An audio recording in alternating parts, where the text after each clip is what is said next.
No episódio de hoje nós vamos tentar falar sobre a relação, a interseção, o cruzamento entre filosofia, psicanálise e cinema. Eu sou Daniel Omar Pérez e este é o podcast de psicanálise e filosofia.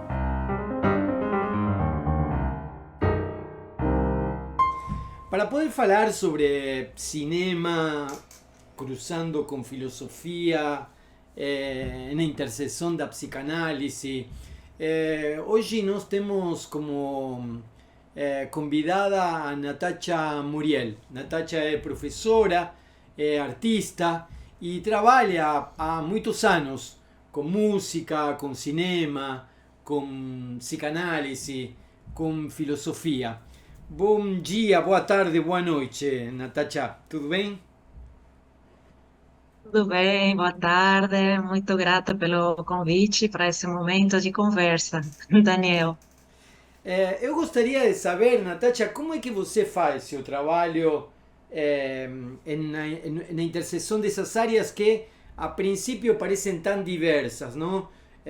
Geralmente a gente tem a ideia de que a filosofia corre pela linha de uma tradição greco-latina, romana, europeia, e, bom, e o trabalho é exegético e conceitual, que o cinema tem a ver com, bom, produção de imagens e uma arte. A psicanálise tem a ver com clínica e com o tratamento a princípio das neuroses. No entanto, você tem vários anos e uma produção bem importante, vasta, sólida, de trabalhar essa interseção. Como é que você faz? Bom, é uma pergunta bem interessante porque nós, formados em filosofia, temos transitado, né, um caminho e temos nos encontrado debruçado, né, em um âmbito que antigamente era chamado de psicanálise aplicada, né?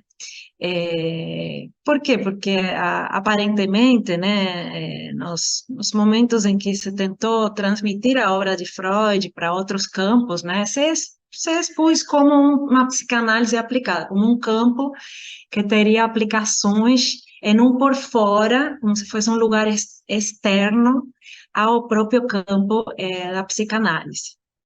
Entretanto, né, e aí vem a nossa tentativa de criar essas pontes que às vezes são como o próprio nudo borromeano, né? Ele não tem uma exterioridade, né? A gente percebe que o campo das linguagens, né? O campo da expressão, da representação, são âmbitos formalmente que constituem as próprias ideias de representação no próprio Freud. Então, psicanálise, filosofia e arte no campo da representação já teria um primórdio de conexão, né, intrínseco.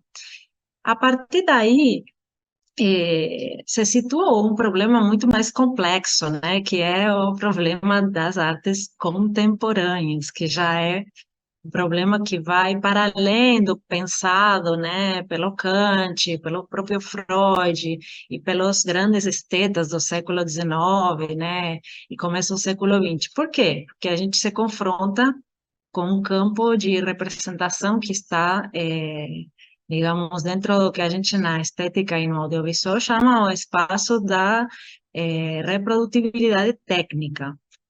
Sim. Então, esses elementos trazem uma inovação e a gente ficou, eu acho que a partir dos anos de 1900, a partir do dispositivo do cinematógrafo, ficou tentando conectar essas áreas, né, que escapam um pouco ao que tradicionalmente era o campo da representação na filosofia, né? Então, como que, como que podemos pensar nesse âmbito contemporâneo o trabalho que nós realizamos enquanto artistas? Porque uma coisa é o esteta, né? Aquele que vai pelos museus, aquele que compara obras, que faz um trabalho etnográfico com máscaras, por exemplo, vai na França e observa as máscaras, né, que estão, as máscaras africanas que foram pegas, né, da África e foram analisadas nos museus europeus, os grandes monumentos, múmias, todo esse tipo de aspectos vinculados à museologia, né? Pareceria como que discorda, que está muito longe, né, do que nós entendemos hoje como arte contemporânea. Entretanto, quando nós pensamos em abordar obras, né, essas metodologias que tinham sido utilizadas já pela Escola de Viena, comparar obras, por exemplo, né, dentro de um âmbito, por exemplo, comparar obras de escultura, comparar obras pictóricas, volta a ser utilizado no âmbito do cinema, sim? Então, a ideia de comparação é uma ideia, mesmo que seja cruel, igual que a ideia de tradução, né? São ideias que retornam constantemente na história da arte, só que irão ser, neste campo da arte contemporânea, absolutamente ressignificadas. Sim. Como que a psicanálise pode intervir, ou seja, como que eu entendo, né, esse discurso da psicanálise que tem como pressuposto a hipótese do inconsciente, né, que não é o pressuposto que maneja exatamente os estudos audiovisuais e não é exatamente o pressuposto que maneja o sujeito da filosofia mais tradicional, se encontrar, né? Eu acho que por aí vai essa pergunta, né? Como que esse fazer, né, talvez de uma pesquisa ou de várias pesquisas contemporâneas, a partir fundamentalmente da escola francesa, Roger Stern e outros autores, né, que vem tentando trazer o discurso da hipótese do inconsciente, para ele funcionar no campo das artes de uma maneira em que não há uma exterioridade uma da outra, sino que funciona já perpetuando, né, e trabalhando desde esse lugar, tanto na comparação, quanto na acepção de obras, quanto no campo do que a gente poderia falar como produção expandida, que é a experiência do cinema, que é muito além do que vê o público, e acho que é por aí que eu venho trabalhando, né? Concebendo o cinema como uma experiência que tem sujeitos específicos envolvidos, sujeitos que têm características e desejos e que têm proposições específicas, né? Que são audiovisuais, que são sonoras, que são, inclusive, a ideia da tatilidade dentro das obras, é, mas não do ponto de vista de pensar que isso vai ser quantificado, senão que a gente, pelo menos no meu caso, eu venho trabalhando com alguns autores, diretores, que trabalham justamente com o campo das artes. Então, essa interseccionalidade que se dá em um campo em que os próprios diretores têm interesse nas artes e tem uma proposição poética ao redor das artes. E aí a gente vai concebendo um espaço que poderíamos chamar de dissonâncias, né? Não é um espaço que você vai abordar para encontrar uma hipótese positiva. Por isso, às vezes, tem essas tensões entre a filosofia e as artes, né?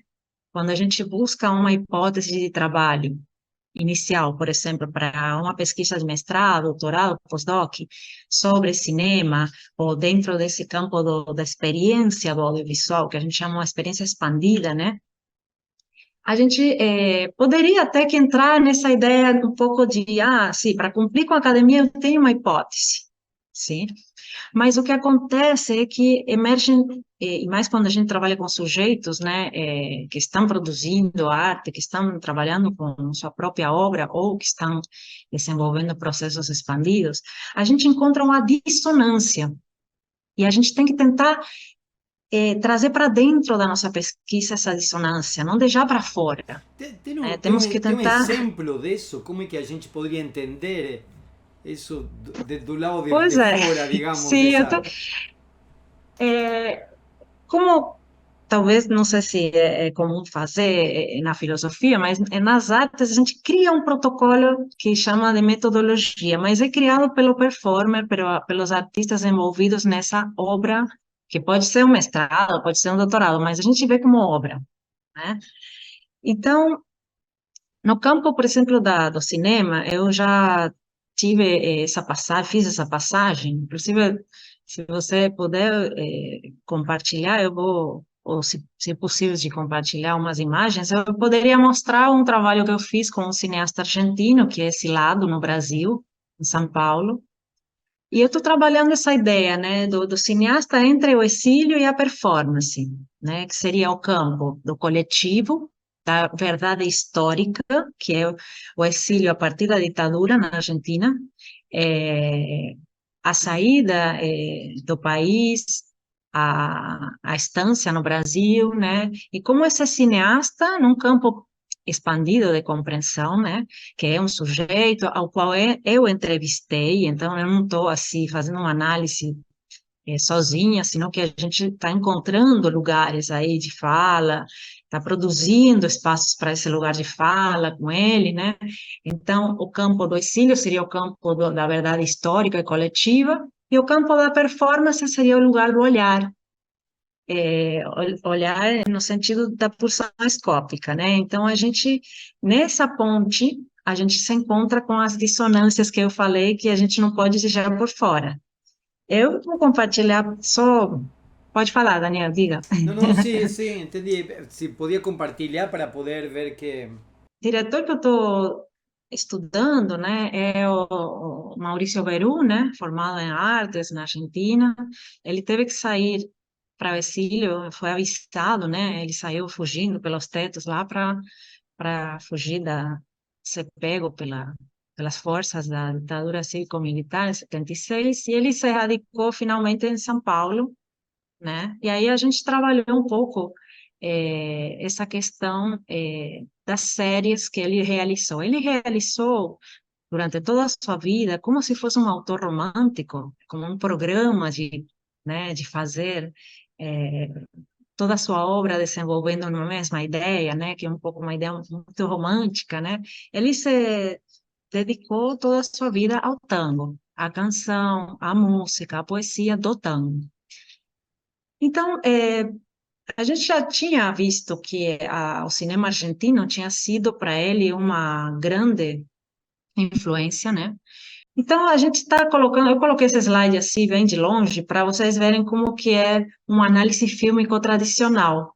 O análise fílmico tradicional, a análise faz toma os quatro períodos do cinema, né, que seria um discurso da história, né, aplicada à análise fílmica, toma os quatro períodos do cinema, período silencioso, período clássico industrial sonoro, período moderno, cinema de autor e cinema contemporâneo. A partir aproximadamente dos anos 2000, depende dos países, o cinema contemporâneo pode ser visto como isso que acontece depois da queda do Muro de Berlim.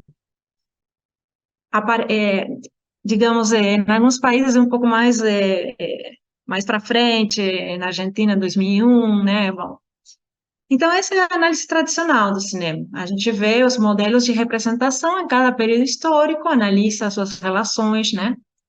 Por exemplo, no caso da Argentina, que é o que fundamenta a obra do Beru, a gente vê que ele se baseou um pouco digamos, nos avanços, né, do cinema impressionista francês, no cinema clássico francês. Ele tomou a questão da dança e das artes populares do cinema francês. Então, ele se baseia, né, para fazer seus filmes, por exemplo, no Maldone, de Grémillon, El Dorado, de Herbier. Essa é uma análise tradicional, né, fílmica, que a gente encontra em geral nos estudos acadêmicos. A gente percebe, né, que o cinema francês traz um elemento chave para a história do cinema, que é a implementação de um olhar subjetivo, né? Por exemplo, aí nesses quatro imagens, você vê que a imagem começa a ficar turva, né? E aí essa turbilhão são os tules que eram colocados na frente da câmera para mostrar que a bailarina está ficando totalmente endoidada e está entrando numa crise, né? Ela tem um filho com câncer. Bom, é uma história, é uma dramaturgia assim bem dramática mesmo. E ela dança em um bordel para salvar o filho que está morrendo de câncer. Então, esse contraste entre a alegria no bordel e a morte na vida privada, né? Então, você vê essa ideia dos primeiros filmes subjetivos, em que a tecnologia da câmera é aplicada para refletir, talvez, um sentimento individual, um sentimento subjetivo, né? Que acontece? O Beru, como estudante de arte e de cinema, ele teve acesso a toda essa filmografia. Por exemplo, na Argentina, a gente conta com uma imensa filmografia. Eu estudei 300 filmes que tem, por exemplo, tango na Argentina, dos quais só me dediquei, no meu doutorado, a avaliar só 30, né? Então, a gente vê o cinema silencioso, o cinema clássico industrial, esse é o formato tradicional, até o período moderno e contemporâneo, que já a gente se desliga um pouco dessa questão da cultura popular.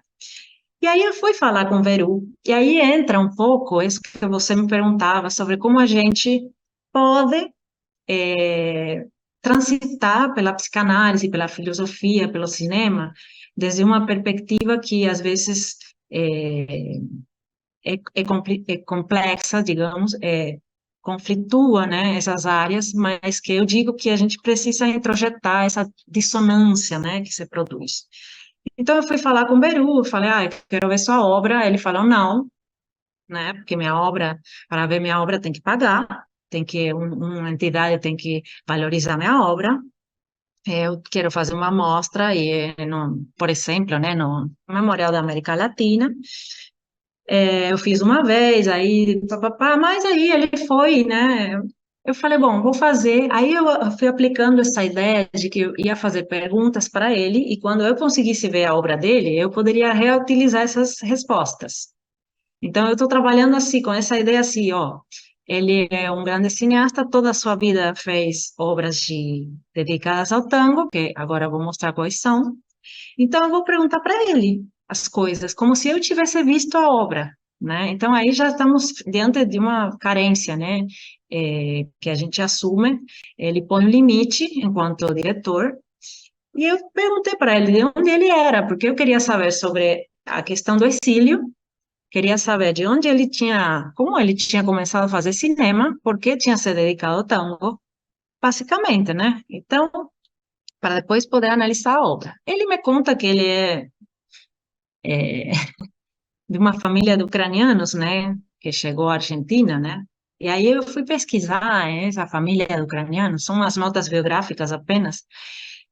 A família dele chega, então, nesses vapores, né, no começo do século, mas chega em forma coletiva, né, é um grupo, né, que é trazido para trabalhar a terra na Argentina, né, um grupo de ucranianos que escapa, né, da Rússia zarista e chega nesses vapores e se instala, por exemplo, vocês veem que há essa ideia de comunidade, vocês já vêem na imagem que tem essa ideia, esse locus é o campo argentino, a província de Buenos Aires, e da mão do Barão Risch, ele, a família dele, o avô dele, os pais depois, tiveram o primeiro contato com quem? Com Max Glucksmann, que era o grande, né, fazedor da fotografia e do primeiro cinema na Argentina.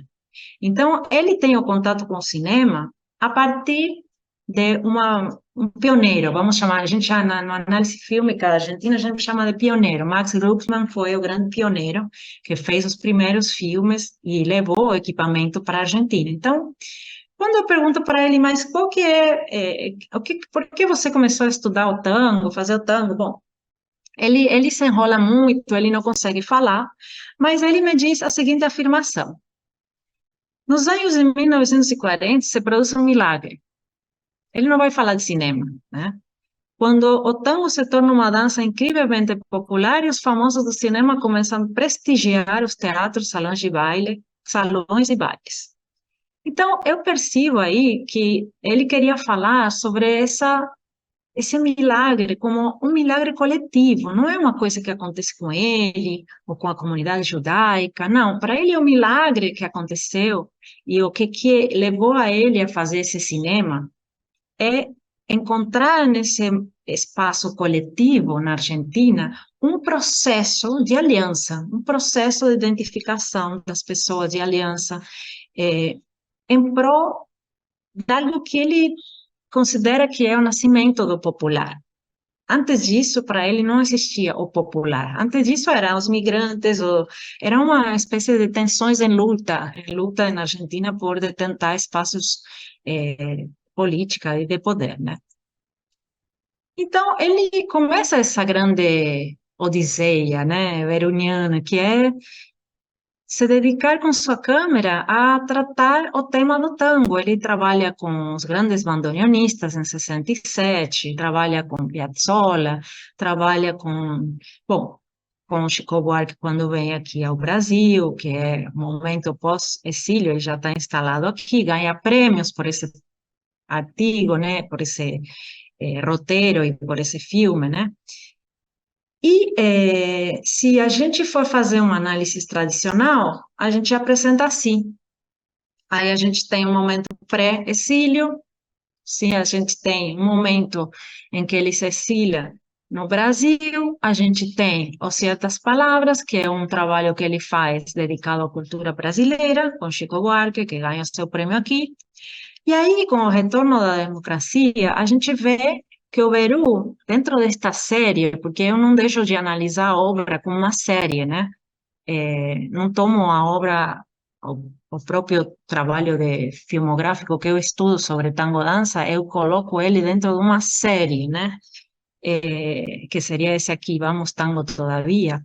Ele pertence a esse momento de retorno para a Argentina, em que ele retorna a filmar na Argentina, inclusive ele reedita e monta o trabalho feito com Piazzolla.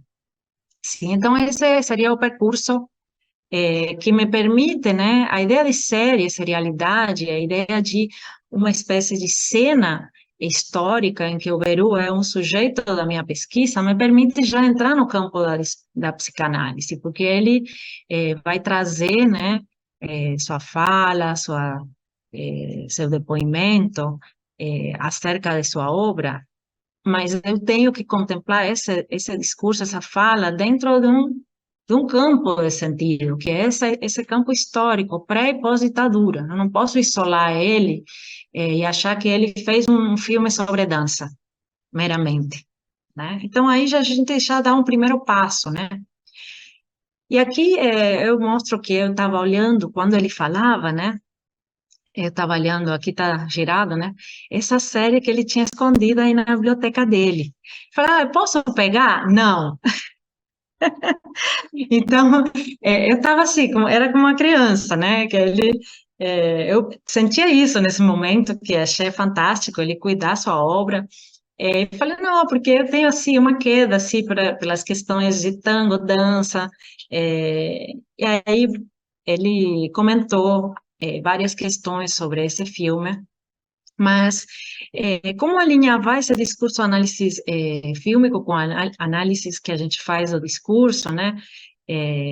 Sem perder de vista o interesse que poderia, né, ter a obra de Beru se fosse convocada, porque o negócio é justamente que a obra dele e sua política de guardar essa obra tem sido um pouco negativa nos últimos anos, né? Porque ele não está sendo contemplado como fonte de pesquisa, né? Mas, bom, o que acontece? Como analisamos uma obra, né?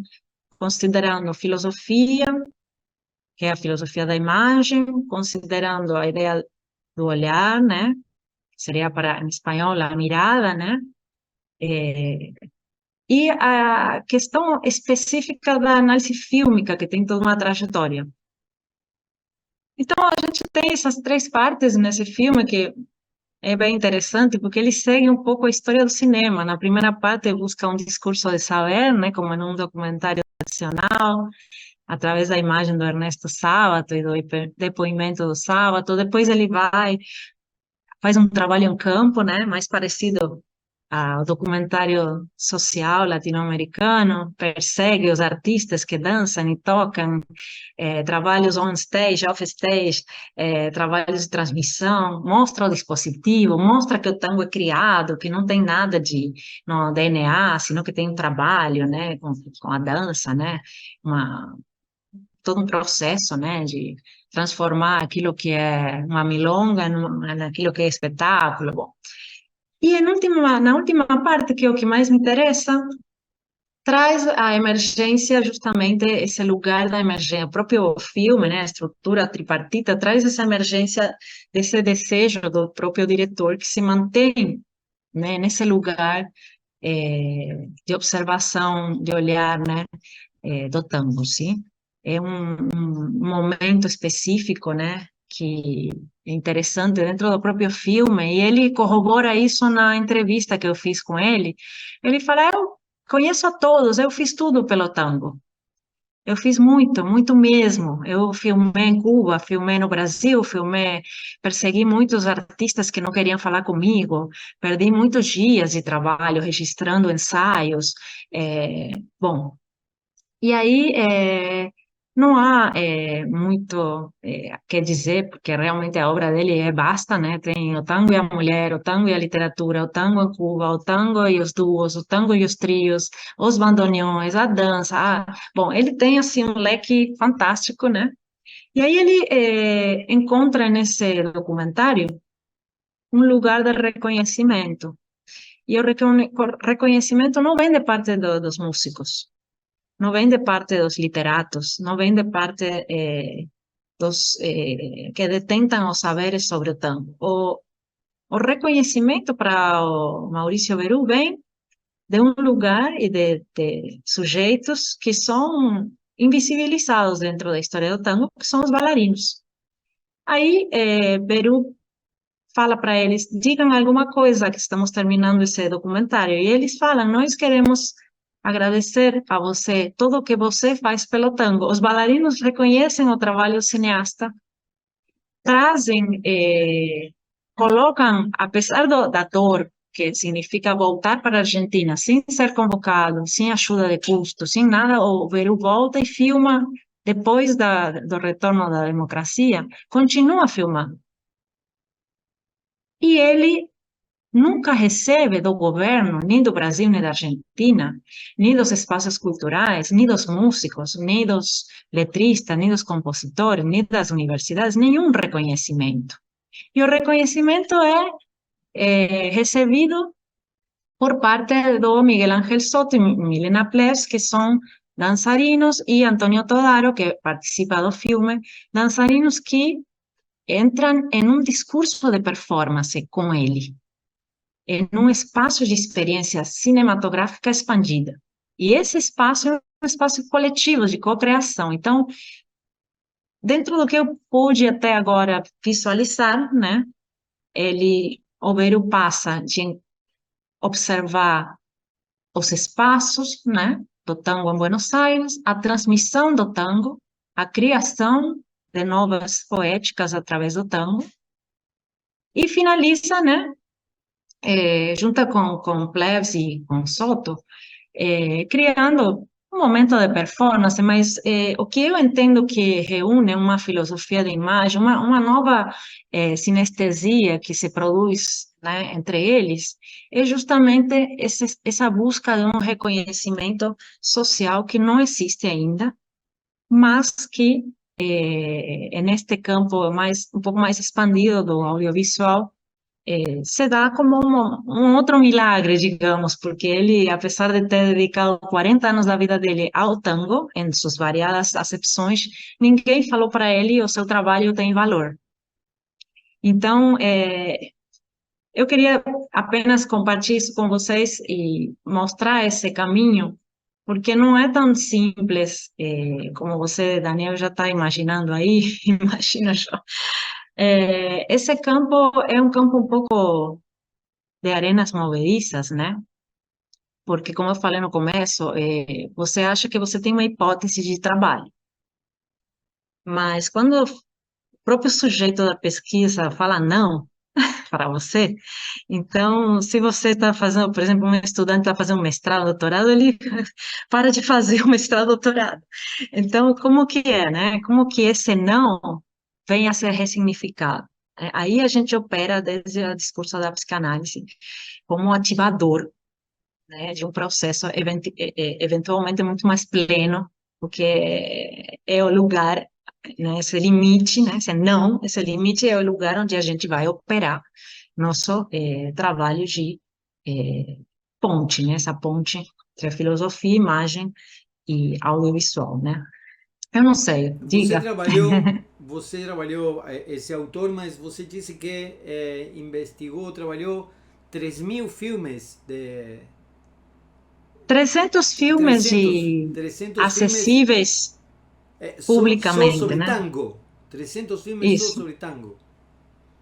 Dos quais eu escolhi 30. Para poder fazer análise Porque na tese. para ser um ser humano, né, normal, racional, eu não mostrei de dados, porque no âmbito do audiovisual você precisa de umas recorrências, né, como na época de Freud, você precisava mostrar, né, umas recorrências acontecendo para começar digamos, a caminhar esse caminho, né, da prática para a teoria, da teoria para a prática, né. É, Eu fiquei surpreso com tua apresentação, porque, em geral, assim, mais cotidiano, quando a gente vê alguém da psicanálise fazer, por exemplo, crítica literária em determinada época do século XX, encontravam um problema com o peito da mãe ou com o Édipo. E em nenhum momento você falou do peito da mãe do Beru ou do Édipo dele. Você falou do reconhecimento do sujeito, desse sujeito inserido numa coletividade, em uma identificação.